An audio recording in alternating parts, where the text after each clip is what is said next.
In today's video, I'm going to show you how I replicated this cut from Only Murders in the Building.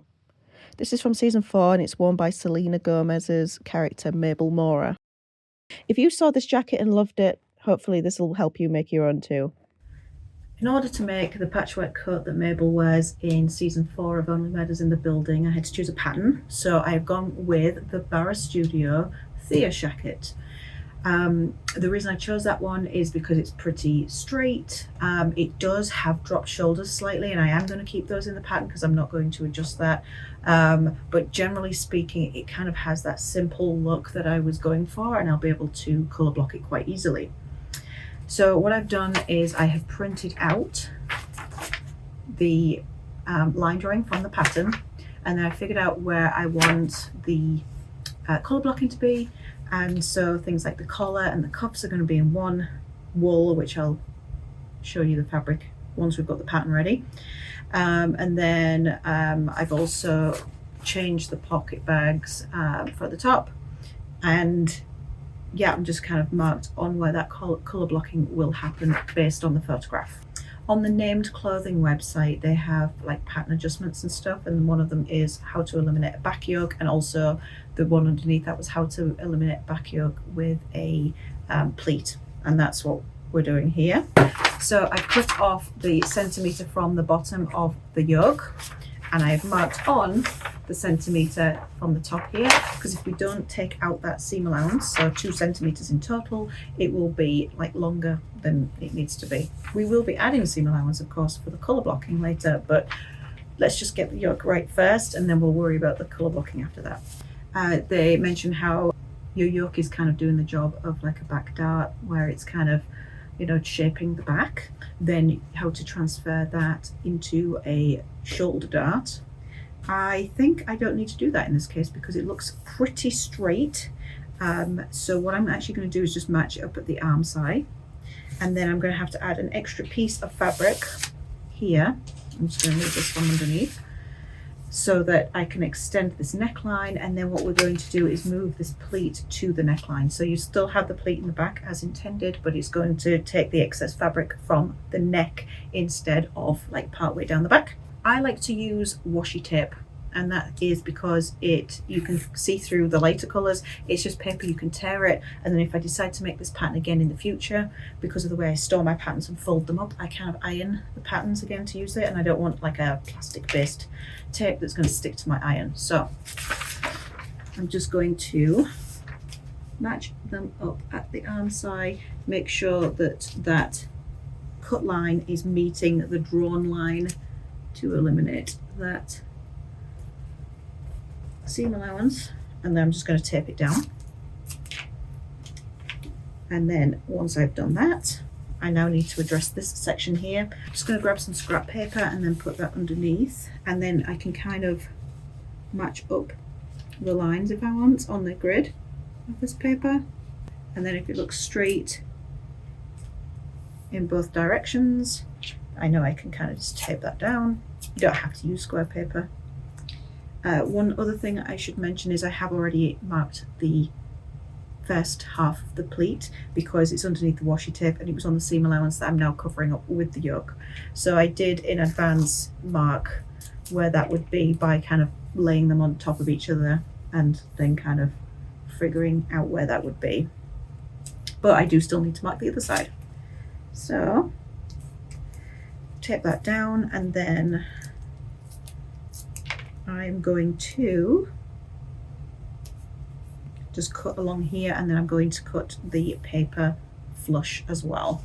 So yeah, thankfully this pattern is pretty boxy, and so it is easy to make this adjustment, but I will link in the description the instructions for how to do it on another pattern if you don't choose to use this particular one. So that is now cut out. I just need to move the marking here. So I'm grabbing my ruler. So I'm using the grid to make sure that it is straight, and we are just transferring that notch up here. Oops.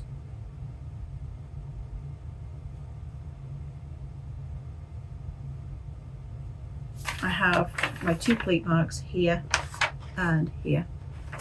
And so that back piece is done for now. So we'll come back to the colour blocking on that. And then next thing I wanted to talk about was the pocket on this pattern. So it has a very large pocket here, and in the example that we're trying to kind of make a copy of, it doesn't have these kind of flaps that are pointed. It's more of a rectangular one, and it doesn't have the buttons on it either, and they're also a bit smaller. So even though I've cut out a size large on the pattern, I have cut the pocket templates out at extra small. What's quite nice about this particular pattern is it comes with templates as well as pattern pieces, so you can place the buttons and things, so you can figure out where the buttonhole and the button are going to line up with the piece underneath. And so from that I was able to figure out how much these flaps were overlapping by, and then figure out how much I could lose from the pointy edge of the template of the pattern piece. So this is my pattern piece. I decided about a centimetre, I think, about a centimetre and a quarter, so 1.25 centimetres off each side, and then I folded it there. And what I'm going to do, instead of cutting 4 of these like the pattern says, I'm actually just going to cut 2, but I'm going to cut them on the fold. So I'm going to cut it on the fold, and then there'll be a folded edge at the bottom of that flap rather than 2 pieces sewn together. So that is how we are going to do the pocket. And then I've just got to decide about the colour blocking. So I'm going to start with the front. And because I've already, unfortunately, had to film this twice now, I have marked this already. I had a look at my drawing and then thought about where this line I wanted it to fall. I use the pocket as kind of my guide. So you can see on the pattern, they mark where the different pocket sizes are going, and we've cut the extra small one out. And then I decided to look at the notch on the side of the pattern, and I thought that's probably going to be too high up for me where that currently lays, so I knew I wanted to be below that line, and I just kind of made up my own number. So I actually went with 3 inches. I'm a quilter, so I do everything in inches, so kind of moving between like metric and imperial on this particular kind of pattern. So I marked at 3 inches, and then I drew the line across once I made sure that we were straight. And because we will be cutting this pattern apart at that line, we will need to add seam allowance for the fabric. So what I've done is I've written a little reminder for myself here. I've put add seam allowance, and then I've pointed to the line. I've done that either side of the line, so when I cut it apart I have it on both, and then when I come to actually pinning it to my fabric and cutting it out, I will add that 1 centimetre seam allowance at that point. So I have done that there, and because I'm using a notch as my guide, my starting point, it'll be easy to transfer that to our back pattern. This notch that I use as a guide actually isn't on the back piece. I'm going to have to use the other notch to make sure that my side seams match up nicely. So if I measure from that other notch, I get 4.5 inches. So I'm now going to do 4.5 inches above that line for the back. So there's my little notch line. Where's 4.5 inches? It is here. So in order to draw across, I'm making sure that my lines, my grid on my ruler is straight at both the centre back and the outside. And then when I am happy with it, I'm just going to draw my line across. And that's where my colour blocking is going to go. And once again, I'm going to write, because I know I would forget otherwise, add seam allowance. We're going to add it here, and we're also going to add seam allowance here. So I will cut these apart. I am also debating the pockets right now. So on here you can see that these 2 little I think well pockets on the like the lower part of the front of the jacket as well, which isn't on the original pattern. So I'm trying to decide whether it's important to me to add those or not. I think I probably will. So that's going to be the next adjustment that I do. But for now, I am going to just kind of leave that and decide whether it's worth the effort. I decided to go for it and add the welt pockets and I'm going to link up the tutorial that I'm following by Sew Anastasia to do that. I thought I would go kind of Oliver Putnam for the pocket bag, and the actual welt part is going to be in the same colour as the collar like I'd already planned.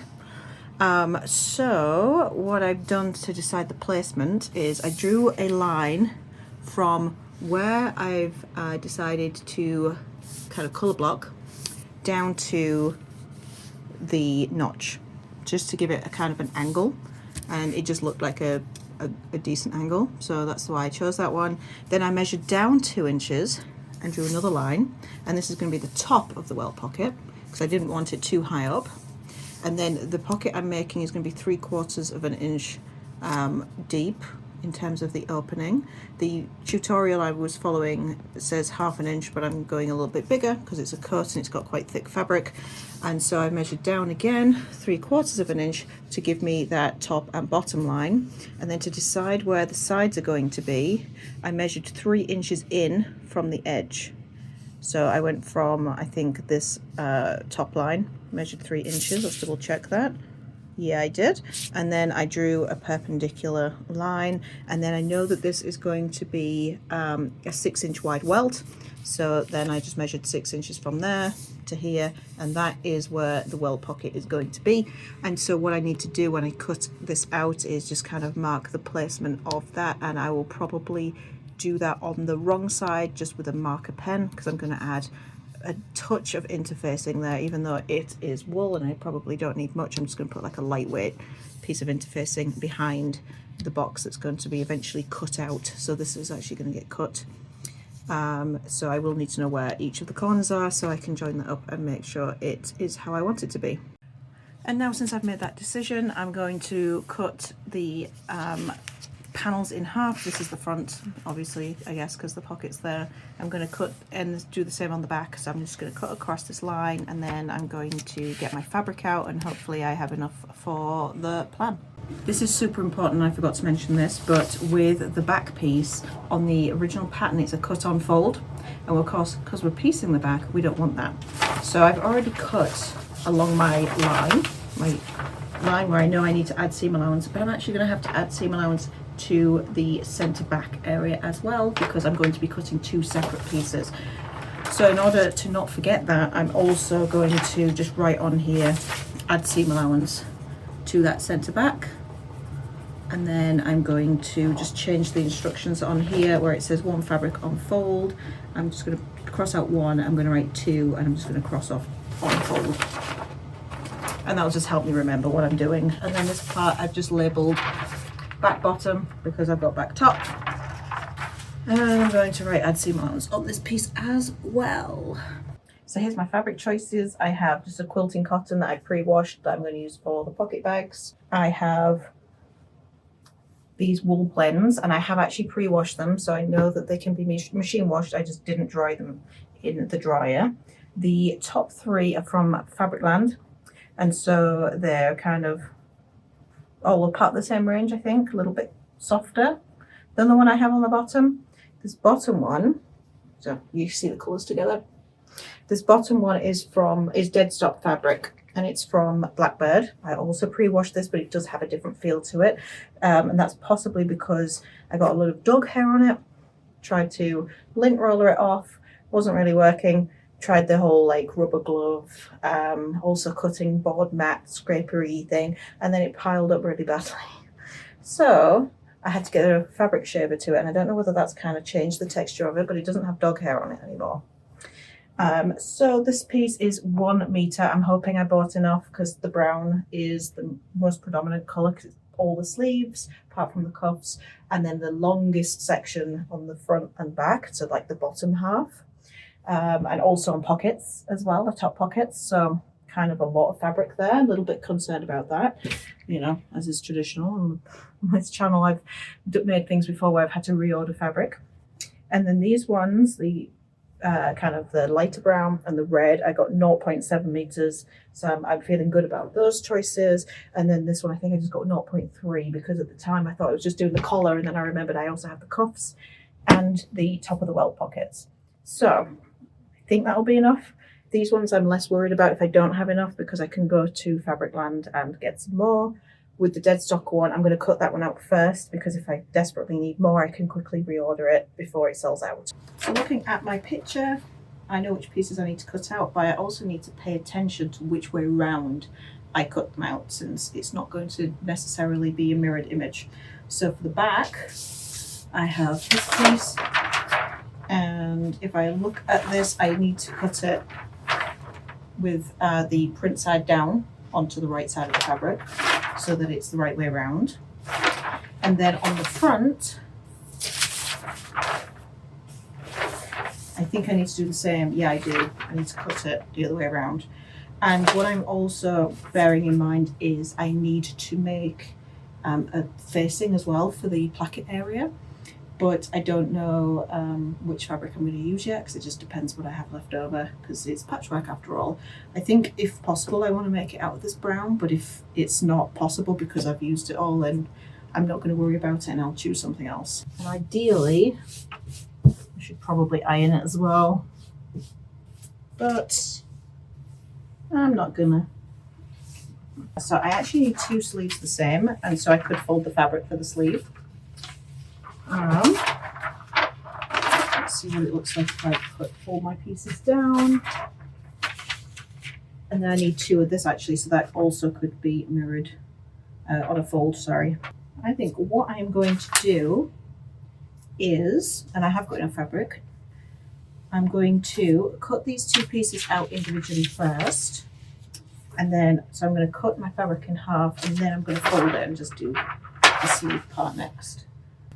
Let's just go for it. Remember, we need seam allowances still, even though it's face down. So I'm just going to put this aside. We'll come back to that piece. And then we'll think about what we're doing here first. So let me flip over and remind myself. So I'm going to just mark it with a pen. This is the side I need to add the extra centimetre seam allowance to, and so is this. Okay, and then with the front, we already had seam allowance accounted for, because it is going to have a button placket and it's going to be cut down the front anyway, so we only need to worry about the additional seam allowance at the top. So I'm just going to mark that as well. And then I'm going to grab a ruler. I'm also going to just check to make sure that there's the markings that I want to transfer to the fabric, like these notches.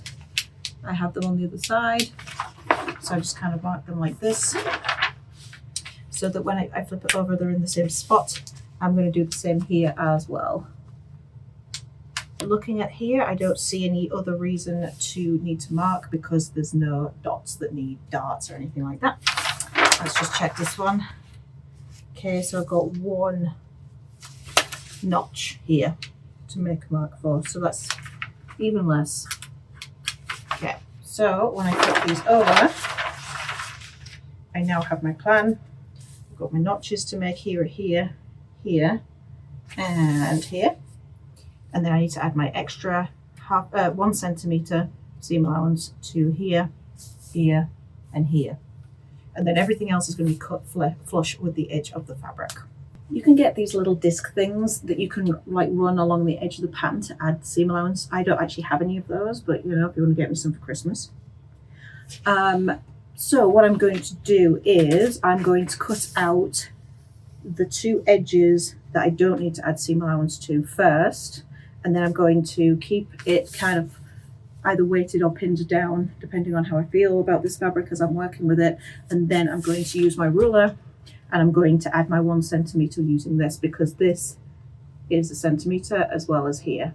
So I know that if I can line this up like this, that line is against the edge of the pattern. I know that I can draw a line like this, and then I can cut along that line. So let's get started.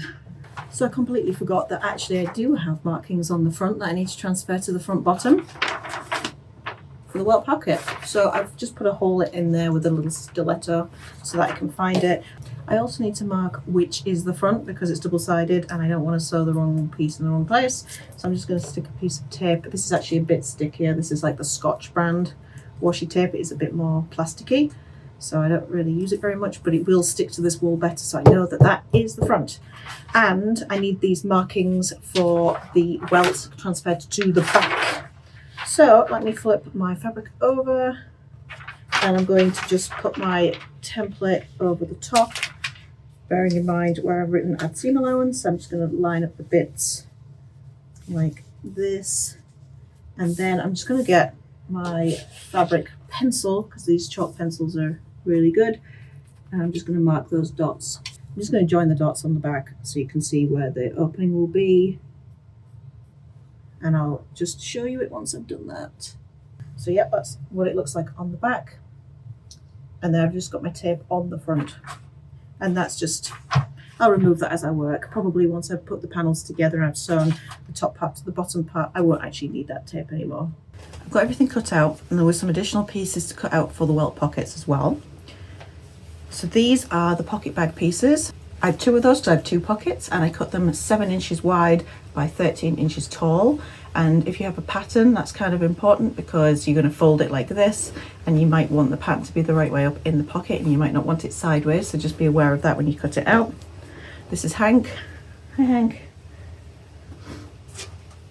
And then for the actual welt part, which this will also fold in half and kind of go into the pocket, they're going to be 1.5 inches finished. So these are cut at 7 inches by 4.5 inches. So that's kind of going by the same math that is on that video that I've got in the description. But hair seam allowances are 1/2 inch, whereas the rest of this pattern is a little bit smaller than that. So I will be sewing a different seam allowance on the pockets just to make sure everything kind of makes sense. So I'll put a piece of interfacing on the back where the pocket is going to go on the main piece of fabric on the front, just because it will just help stabilize that a little bit when we actually make the pockets. But I'm not actually going to cut any stabilizer for this because it's heavy fabric.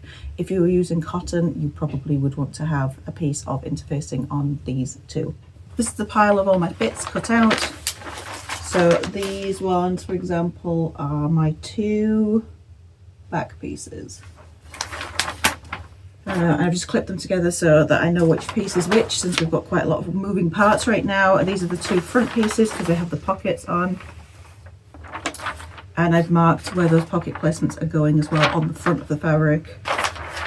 We also have the 2 back pieces for the bottom and for the front. And I actually wrote on them so I would know what was what. And so what I need to do now is sew the coordinated front parts together just to finish making that full piece as it would be if we'd cut it out normally, and the same for the back. So we're going to make 2 back pieces. I think I'm probably going to sew that in rows because it's just going to be 1 solid back piece, and then we're going to have 2 front pieces. So I'm going to put my top pieces together, and then I'm going to put my bottom pieces together, and then I'm going to sew those together to make that 4 patch type thing on the back. I also might top stitch those seams just to kind of keep them flat. But yeah, I'll show you what those pieces look like next. So here's the back and here's the front. So specifically for the back, I sewed the 2 kind of pieces together in rows, serged them and then top stitched them, and then I sewed them together, serged them and top stitched them to finish the piece off.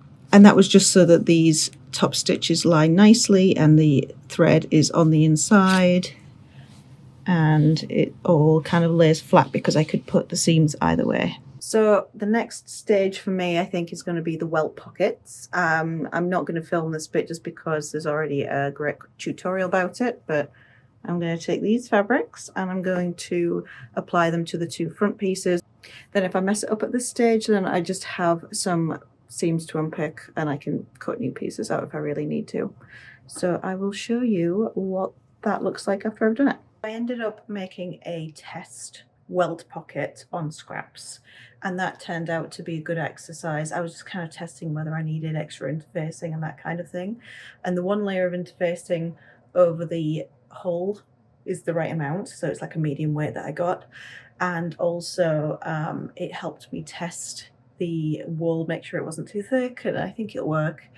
The only thing is I already cut out the pieces for my welt pockets, and then when I tried the depth once I've completed my test one, I could have done with a little bit more. So I'm actually going to make my pieces about 3 inches or so longer.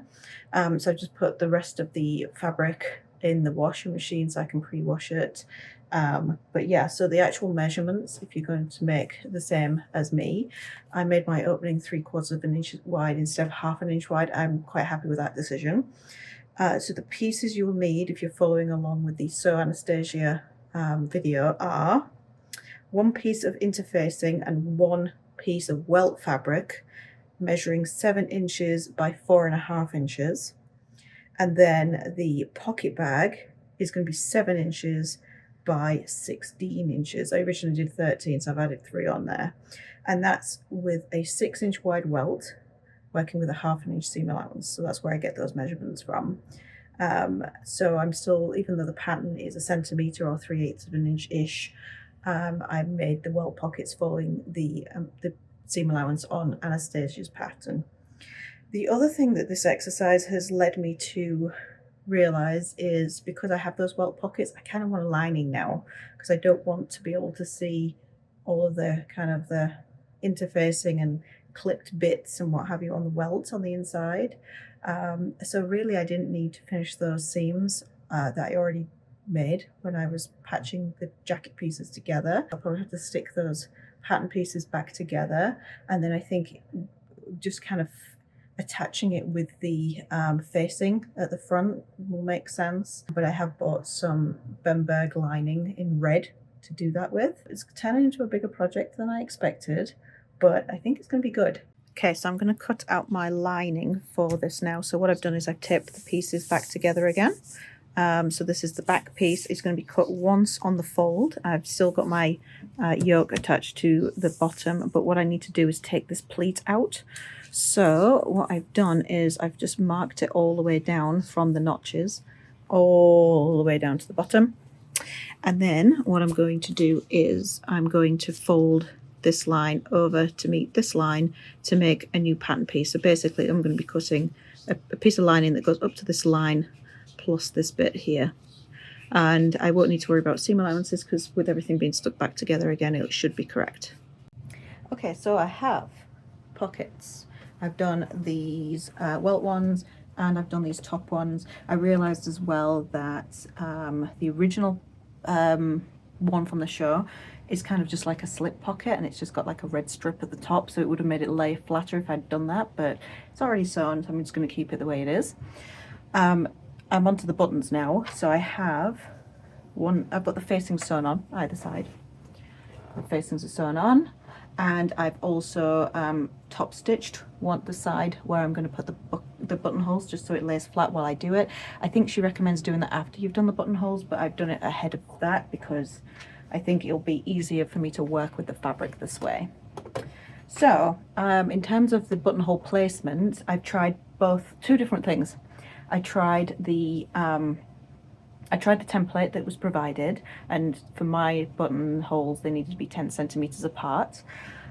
And then I also tried using my buttonhole gauge, but it didn't quite open wide enough because I don't want a huge amount of buttons. I actually bought 8 of these buttons, and so they're quite large. They're actually too big for my buttonhole foot for my machine, and so I'm going to have to manually make my buttonholes, which is fine. I've figured out the settings I need to do for that.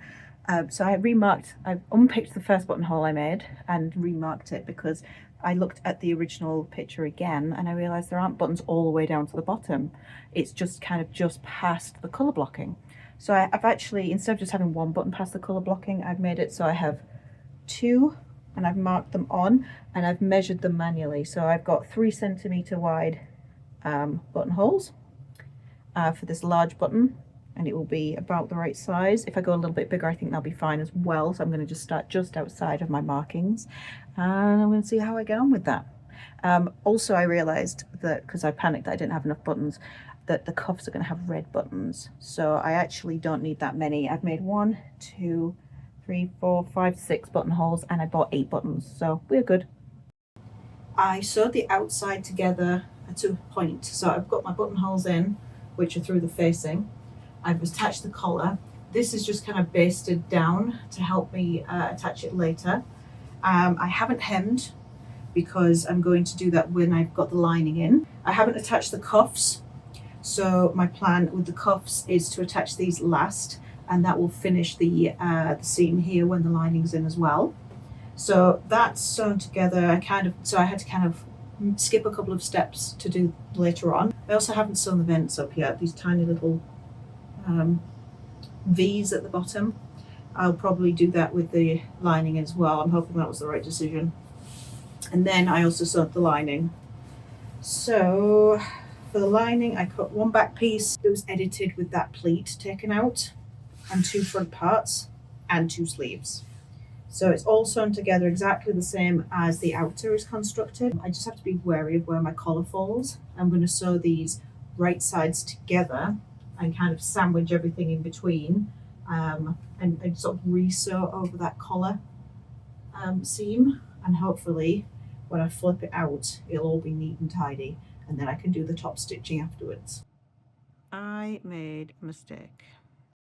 So when I adjusted the paper pattern to take out the back pleat for the lining, what I should have done is made it come down to a point rather than taking it parallel all the way down, because when I get to the bottom edge I now have this excess fabric in the back and not enough in my lining.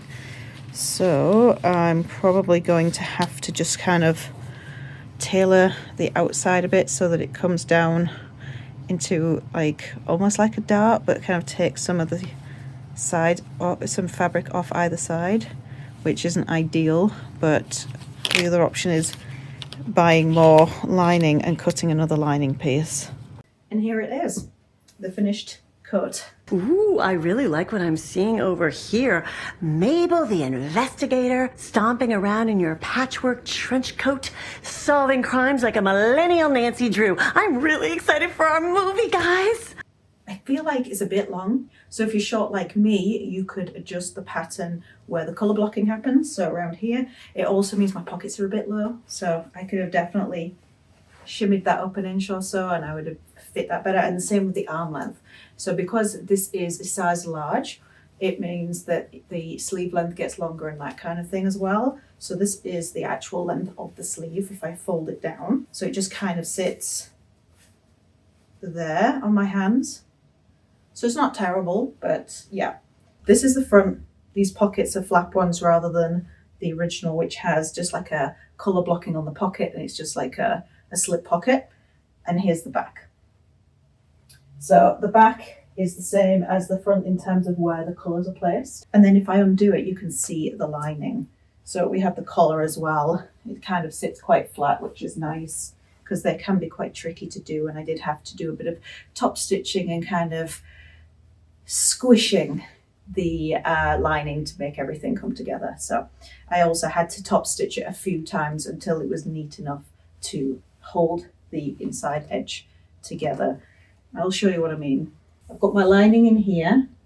This is all top stitched down partway into the facing so that all of that raw edge is encased and we didn't need to put any holes in the lining to turn it out. That meant I had to kind of fudge around here, and then I also had to stitch several times this collar down to make it work, but I think it works now.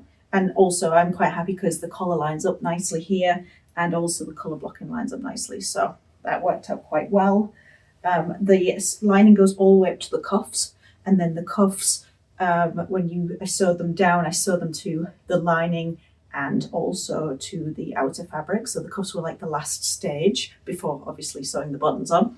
And then when I turned it and then top stitched it, I was top stitching through all the layers, so that finished off that inside there as well. I think the only thing I would have preferred to have done better is not put the label in until I was top stitching the collar, because I sewed it to the lining, and then when I put everything together and then had to top stitch and fold this collar back, this piece of the collar on the inside, I had to fold that down. So it kind of makes it kind of flick up a bit, but it really is very minor. If I really wanted to, I could top stitch it in place. Another thing I've seen people do is hand stitch a little tack in the lining around the arm side so that you can and kind of just grab the seam allowance of the exterior fabric if you possibly can without going to the front, and that just kind of anchors the lining in so that it doesn't pull out. But I haven't done that on this, and the reason for that is because of the way I finished the cuffs. So this lining isn't going anywhere. I mean, You could try if you want, but if you do that, you're bringing the whole sleeve with you. So thanks for following along with me making the Mabel jacket. Let me know if you're going to give it a try, and if you are also replicating this pattern. If you're using a different pattern, let me know which pattern that you're using and how you would maybe attempt some of these parts that I added in differently. But hopefully you learned something like I did. That was fun. I guess I'll figure out what I'm making next for this channel.